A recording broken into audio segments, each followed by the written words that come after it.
इस नए कानूनी विश्लेषण यानी एक्सप्लेनर में स्वागत है। आज एक बेहद संवेदनशील लेकिन बहुत ही महत्वपूर्ण मामले को डिकोड करने जा रहे हैं।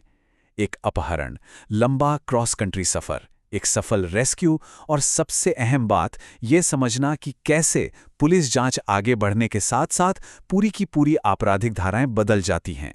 चलिए बिना देरी किए सीधे तथ्यों और कानूनी ढांचे के जरिए इस पूरे घटनाक्रम को समझते हैं। आज के इस एक्सप्लेनर का जो एजेंडा है वो काफी स्पष्ट है। पहले बात करेंगे अगस्त की गुमशुदगी की, फिर क्रॉस कंट्री सफर, उसके बाद जांच और रेस्क्यू, और आखिर में नजर डालेंगे बढ़ती हुई कानूनी धाराओं और इस मामले से जुड़े अहम कानूनों पर। तो चलिए पहले हिस्से से शुरू करते हैं, अगस्त की गुमशुदगी। इस पूरे मामले को समझने के लिए ये दो आंकड़े बहुत जरूरी हैं, 17 और 20। इंडिया टुडे की रिपोर्ट बताती है कि पीड़िता की उम्र महज 17 साल है और जो आरोपी है वो उसी के गांव का 20 साल का एक युवक है। ध्यान देने वाली बात यह है कि पीड़िता का ये जो नाबालिग होना है ना, यही इस केस की पूरी गंभीरता और आगे की कानूनी दिशा को तय करता है। अब जरा घटनाओं की टाइमलाइन पर नजर डालते हैं। 14 अगस्त को अपहरण होता है, लेकिन हैरानी की बात यह है कि आधिकारिक शिकायत यानी लड़की की मां की तरफ से जो एफआईआर दर्ज होती है वो 11 सितंबर को होती है। इसके बाद 10 अक्टूबर को जाकर रेस्क्यू हो पाता है। गांव से गायब होने और पुलिस तक पहली शिकायत पहुंचने के बीच का ये जो लगभग 1 महीने का अंतर है, ये आगे की जांच के लिए एक बहुत ही महत्वपूर्ण कॉन्टेक्स्ट सेट करता है। अब आते हैं दूसरे हिस्से पर, एक क्रॉस कंट्री सफर। इस अपराध की शुरुआत होती है उत्तर प्रदेश के बलिया जिले में मौजूद उभाऊ इलाके से, लेकिन मंजिल क्या बनती है? हजारों किलोमीटर दूर कर्नाटक। जरा सोचिए, लगभग 2 महीने तक एक नाबालिग को एक बिल्कुल अनजान राज्य में रखा गया। इससे यह साफ हो जाता है कि यह कोई छोटा मोटा स्थानीय मामला नहीं था, बल्कि एक बहुत बड़ा क्रॉस कंट्री विस्थापन था। बढ़ते हैं तीसरे हिस्से की तरफ, जांच और रेस्क्यू। इतनी बड़ी भौगोलिक चुनौतियों के बावजूद पुलिस को आखिरकार सफलता मिल ही गई। अधिकारियों ने पीड़िता को बिलथरा रोडवेज के पास से सुरक्षित रेस्क्यू किया और उस 20 साल के आरोपी को तुरंत गिरफ्तार करके सीधा जेल भेज दिया गया। सही मायनों में ये इस पूरे घटनाक्रम का एक बहुत बड़ा टर्निंग पॉइंट था। लेकिन असली कहानी इस रेस्क्यू के बाद नया मोड़ लेती है। उभाऊ के एसएचओ राजीव मिश्रा ने एक आधिकारिक बयान दिया। इसके मुताबिक पीड़िता ने पुलिस को बताया कि आरोपी ने उसका अपहरण किया, उसे कर्नाटक ले गया और वहां लगभग 2 महीने तक उसका रेप किया।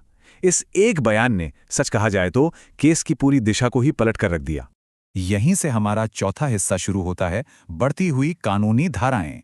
इस कानूनी बदलाव के स्टेप्स को समझना बहुत दिलचस्प है। देखिए, सबसे पहले 11 सितंबर को जब मां शिकायत करती है तो पुलिस सिर्फ अपहरण का मामला दर्ज करती है। ये पहला स्टेप था।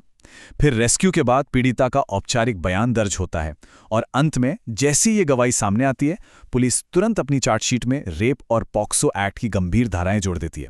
यानी नए सबूत मिलते ही पूरी कानूनी रूपरेखा बदल जाती है। तो आइए 5वें और आखिरी हिस्से में इन कानूनों को थोड़ा गहराई से समझते हैं। शुरुआत में जब 11 सितंबर को पहली बार एफआईआर दर्ज हुई तो आईपीसी की धारा 363 लगाई गई।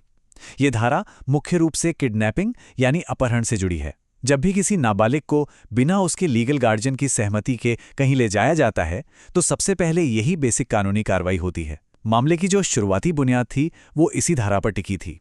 इसके साथ ही पुलिस ने शुरुआत में आईपीसी की धारा 366 भी जोड़ी थी। अब सवाल उठता है कि ये धारा क्या कहती है। ये धारा अपहरण करने या फिर किसी महिला को शादी के लिए मजबूर करने के इरादे से जुड़ी है।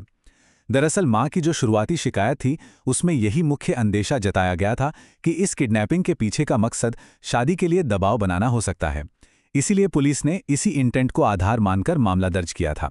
लेकिन रेस्क्यू के बाद जब पीड़िता का बयान सामने आया और कर्नाटक में बंधक बनाकर यौन उत्पीड़न की बात खुली तो पुलिस ने तुरंत आईपीसी की धारा 376 जोड़ दी। ये धारा बलात्कार जैसे गंभीर अपराध से निपटती है।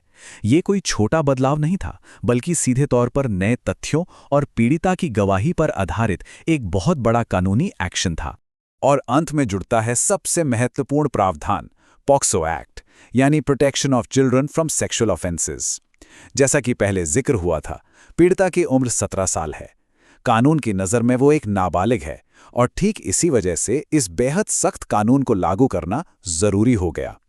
उम्र का ये इकलौता फैक्टर इस पूरी कानूनी कार्रवाई को कई गुना ज्यादा सख्त बना देता है। अब इस एक्सप्लेनर के बिल्कुल आखिर में आ गए हैं, जहां एक बहुत ही विचारणीय प्रश्न सामने खड़ा होता है। जरा सोचिए, 14 अगस्त को अपहरण होता है और 11 सितंबर को आधिकारिक शिकायत दर्ज होती है। बीच का ये जो लगभग 1 महीने का लंबा गैप है, ये आखिर क्या दर्शाता है? ऐसे गंभीर अपराधों की रिपोर्टिंग में आने वाली सामाजिक, पारिवारिक और ज़मीनी जटिलताओं के बारे में ये हमें बहुत गहराई से सोचने पर मजबूर करता है। इस तथ्यात्मक और कानूनी विश्लेषण से जुड़ने के लिए बहुत बहुत धन्यवाद। अगली बार किसी नए और अहम विषय के साथ फिर से वापस आएंगे।